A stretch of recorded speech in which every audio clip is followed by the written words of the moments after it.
이름이 역사에 남는 사람과 남지 않는 사람, 그 차이가 무엇인지 생각해 보신 적 있으십니까? 오늘 제가 들려드릴 이야기는 이름조차 전해지지 않는 한 여인이 500년 역사를 만든 이야기입니다. 혹시 여러분 명절 때 가족이 모이시면 어떤 이야기를 나누시나요?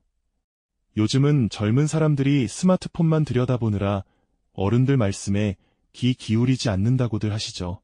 그래서 옛날 이야기가 점점 끊어지고 있습니다. 저도 얼마 전에 그런 경험을 했습니다.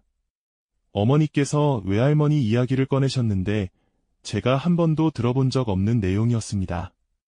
외할머니께서 젊으셨을 때 마을에 큰 홍수가 나서 이웃집 아이를 업고 산으로 뛰어오르셨다는 겁니다. 저는 그때 처음 알았습니다. 왜 진작 이야기해 주시지 않았을까? 왜 아무도 기록해두지 않았을까?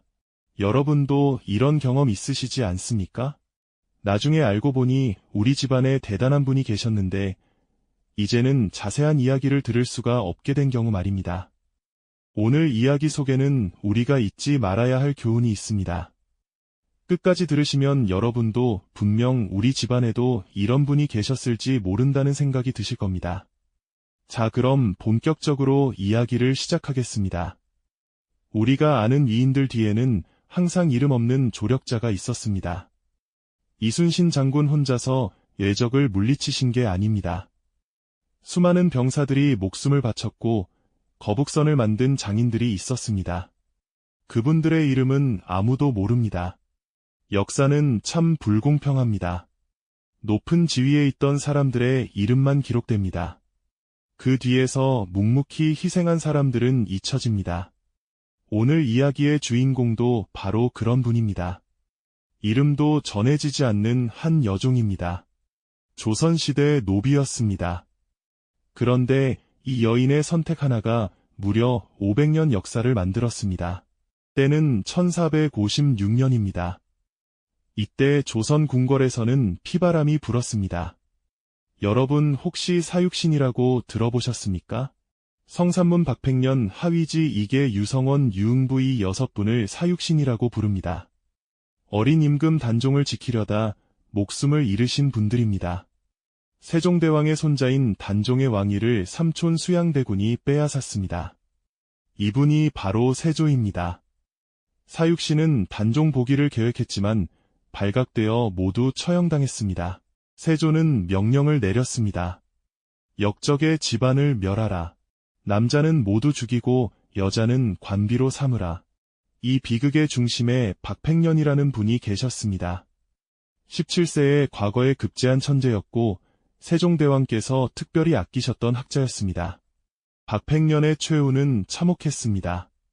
본인뿐만 아니라 아버지와 4명의 동생들 그리고 세 아들까지 모두 죽임을 당했습니다. 한 집안의 남자들이 모두 사라진 것입니다. 그런데 여기서 우리가 주목해야 할 사람이 있습니다. 박팽년의 둘째 며느리 성주 이씨입니다. 이분은 남편이 처형당해 과부가 되었고 관비로 전락했습니다. 그런데 더 큰 문제가 있었습니다. 성주 이씨는 임신 중이었습니다. 여러분 이게 얼마나 무서운 상황인지 아시겠습니까? 세조의 명령대로라면 아들을 낳으면 그 아이는 태어나자마자 죽어야 합니다. 태어나기도 전에 사형 선고를 받은 생명인 것입니다. 성주희 씨는 친정 아버지가 달성 현감이어서 대구 관비로 배정받았습니다. 그런데 혼자 간 것이 아니었습니다. 박팽년 집안의 여종이 함께 갔습니다. 놀라운 사실이 있습니다.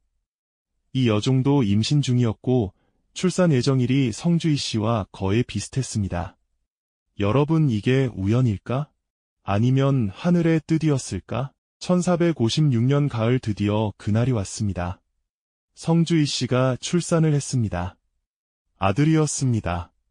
그 순간 방 안의 공기가 얼어붙었습니다.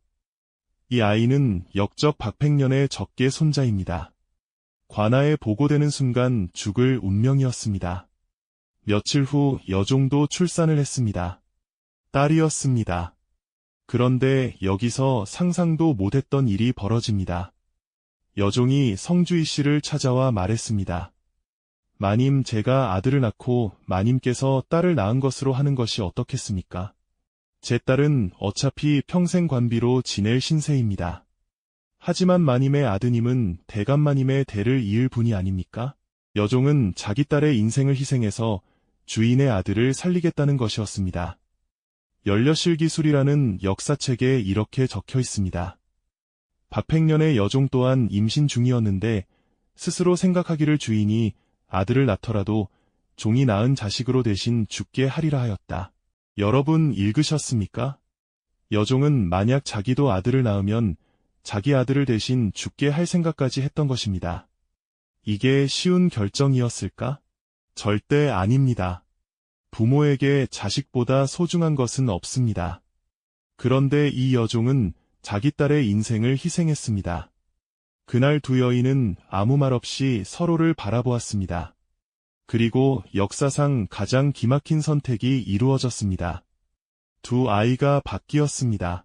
며칠 후 관아의 보고가 올라갔습니다. 역적 박팽년의 며느리 성주희 씨는 딸을 낳았습니다. 관리는 차갑게 기록했습니다. 그러나 그가 알지 못했던 진실이 있었습니다. 방금 그가 관비로 기록한 아이는 사실 여종의 딸이었습니다. 박팽년의 손자는 그렇게 간신히 목숨을 부지했습니다. 성주희 씨와 여종은 달성군 합인면 묘골마을로 숨어들어 아이를 키웠습니다. 조선시대에는 관에서 정기적으로 죄인들을 점검했습니다. 만약 발각되면 모두 죽임을 당할 것이었습니다. 조선왕조실록에 이런 기록이 있습니다. 죄인들을 점검할 때마다 슬쩍 계집종으로 대신하고 남으로써 홀로 화를 모면하였습니다. 매번 관리가 올 때마다 여종의 딸을 내보내 박팽년의 손녀인 척하게 했습니다. 이게 무려 17년간 계속되었습니다. 단 한 번도 들키지 않았습니다. 박팽년의 손자는 박비라고 불렸습니다. 겉으로 보면 노비의 이름 같지만 앞글자 박은 박팽년의 박이었습니다. 이 아이가 박씨 가문의 혈통이라는 것을 은근히 나타낸 것입니다. 다행히 세월이 흘러 상황이 변했습니다. 세조는 1468년에 세상을 떠났고 1469년 성종이 임금이 되었습니다.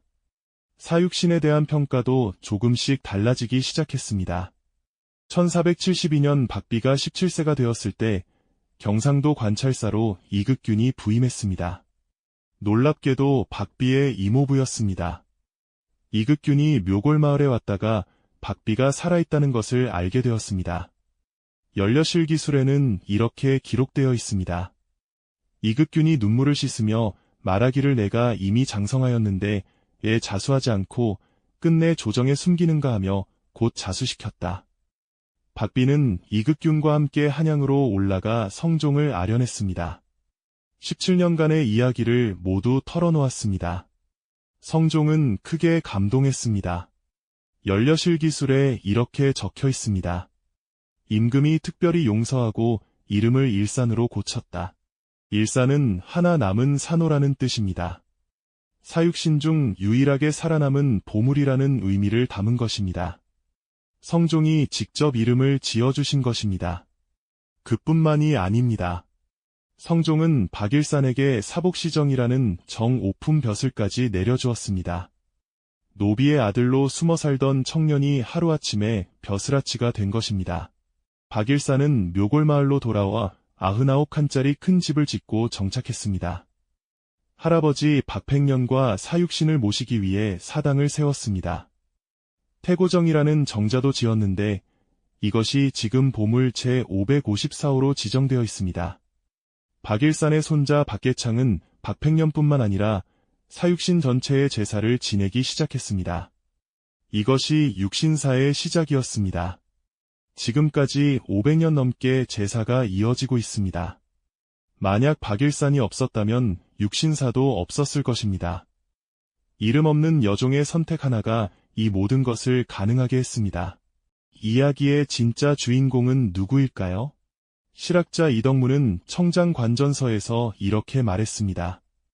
평소 대장부로 자처하다가도 어려움에 닥쳐서는 이 여종만도 못한 자가 그 얼마나 많았던가.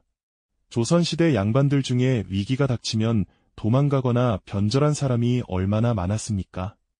그런데 신분이 천한 노비 여인이 자기 딸의 인생을 희생해서 주인의 아들을 살렸습니다. 여러분, 이야기를 들으시면서 혹시 떠오르는 분이 계시지 않으셨습니까? 한국전쟁 때 온 가족을 이끌고 피란을 가신 분, 일제강점기에 가족을 먹여 살리느라 학교도 못 다니신 분, 농사만 짓다 평생을 보내신 분, 이런 분들의 이름은 역사책에 남지 않습니다. 하지만 그분들의 희생이 없었다면 지금 우리가 없습니다. 자, 이제 오늘 이야기를 정리해드리겠습니다.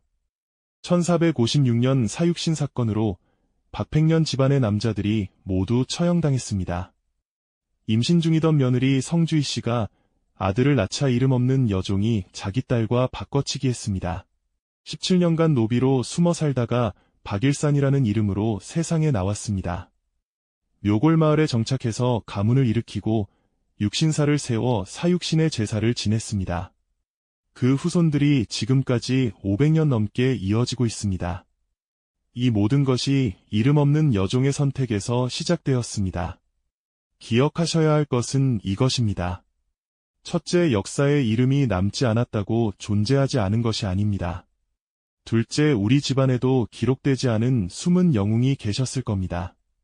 셋째, 명절에 가족이 모이시면 어른들께 집안 이야기를 여쭤보세요. 이야기의 현장을 직접 가보실 수 있습니다.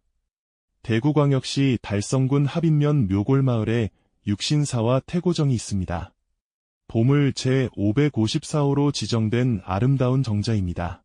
여러분, 역사는 기록하는 자의 것이 아닙니다. 역사는 기억하는 자의 것입니다. 500년 전 이름 없는 여종의 희생을 오늘 우리가 기억하고 있습니다. 우리 집안의 숨은 영웅들도 마찬가지입니다. 이름이 역사책에 없더라도 우리가 기억하면 됩니다. 오늘 이야기가 여러분께 작은 울림이 되었으면 좋겠습니다. 다음에도 의미 있는 역사 이야기로 찾아뵙겠습니다. 여러분의 집안 이야기도 댓글로 남겨주시면 함께 나누겠습니다. 시간 내어 들어주셔서 감사합니다. 다음 영상에서 또 만나요.